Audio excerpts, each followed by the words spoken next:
everyone. Today I want to share some thoughts on the difference between a forgiveness journey that cultivates peace and freedom and success and a forgiveness journey that cultivates anguish and misery. So there are two different ways to do this. So in the daily forgiveness process, we talk about kind of doing a scan of your feelings and figuring out where is there resistance? Where am I feeling negativity today? And instead of burying it, we explore it with curiosity. But here's the thing that I want to point out. I had a really interesting conversation with someone who is doing this daily forgiveness process every day. And, we talked about how it is not serving anyone to use this process as a means of scanning through all of our deepest, most painful memories, simply to find out whether or not they're still painful. Spoiler alert, they still will be. The worst things that have ever happened to you are terrible. And I'm sorry that they happened to you.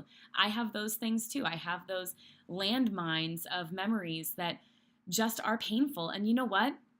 As far as I can tell, they just always will be, because there are just some things that shouldn't happen to people. There are just some things that are bad and evil and shouldn't happen. And if you focus your energy on those, you're going to start feeling that negativity. You're going to start feeling that pain, that victimization all over again.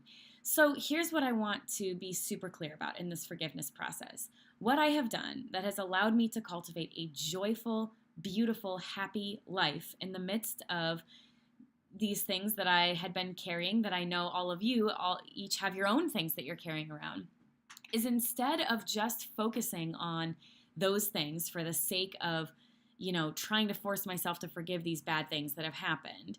Instead of that, I simply think about, what is it that I want? What are the things that I want? What kind of house do I want to live in someday? What kind of income do I want to have someday?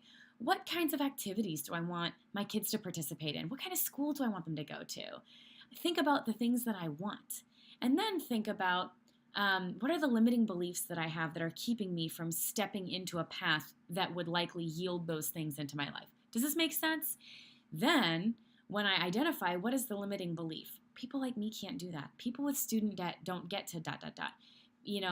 People, that's not what people in my family do. That's just not what people in my family do. That's for fancy people, right? What are the limiting beliefs? What are the things in our narrative about our life that we're saying? And then, where did that come from? And then usually that will point you in the direction of a moment from years ago when Uncle so-and-so said something that made you think, oh, I get it. That's not what our family does. I get it. This is what I can expect from my life. There's only two things that you're guaranteed, death and taxes, right? Did anybody hear that growing up?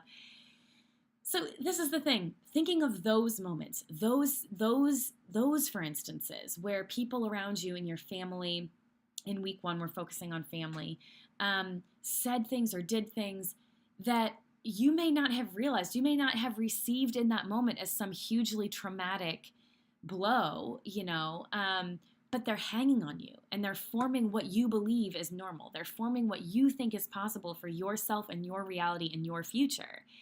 So what we want to do is use our daily forgiveness process instead of scanning for what are the worst things that have ever happened to me and how can I start unpacking them right now at the beginning of my day before I go to work. That's less of what we want. More of what we want is thinking through, today, what do I want? Today, what do I want to achieve? What would it look like today if I were doing my most courageous improv? If I were going to stick up for myself in our staff meeting and say, actually, I have a different idea. Actually, I have a different approach. Actually, that's not what I want. Actually, I want a raise. If I were going to do my most courageous improv today, and if I were super clear on what I want, what would be the things that I think are true about myself that are keeping me from doing that? Scan for those. Scan for those limiting beliefs. Then unpack those. Where did they come from? What moments or for instances that are rooted somewhere in my past, because they all are. Everything that we see manifesting and blooming in our lives right now is rooted somewhere else in our past. Okay, make no mistake about it.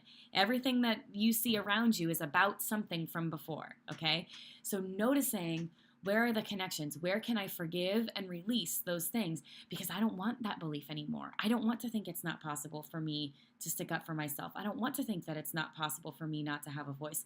I don't want to believe that the only things I'm guaranteed are death and taxes. I would like to believe more than that is what's in store for me. So whatever it is, challenge those beliefs. And the best way to really, really deal with them is to notice where they came from, to call that out, to hold space for the feelings that come up when you remember that moment. Deep breath and release it. And that is what forgiveness is about. That is what the daily forgiveness process is about. And that's why we're doing this challenge, because you do get to have a beautiful life. You get to choose it, but you are the one that's holding the pen. So you have to write the story that you feel good about.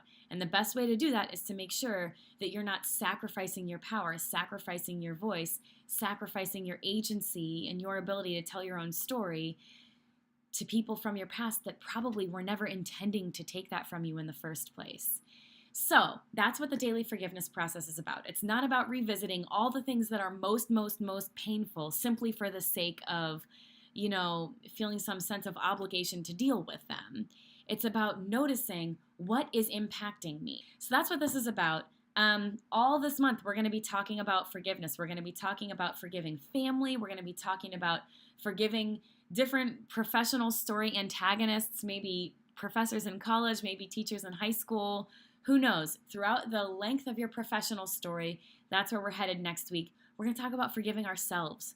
We're going to talk about forgiving the stuff that's, way deep rooted in our soul basement. And we'll get into more about the inner self house analogy later. And we're going to get into forgiving our current scene partners, the people in our daily life now.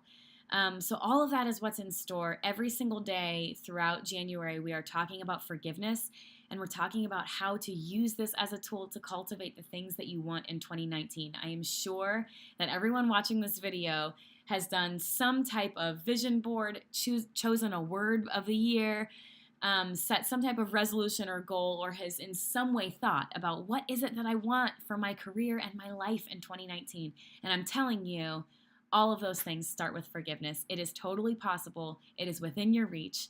It is more achievable than you realize. And being proactive about forgiveness is an excellent way to cultivate that in your life. Thank you so much for watching, and I look forward to supporting you in your forgiveness journey this year.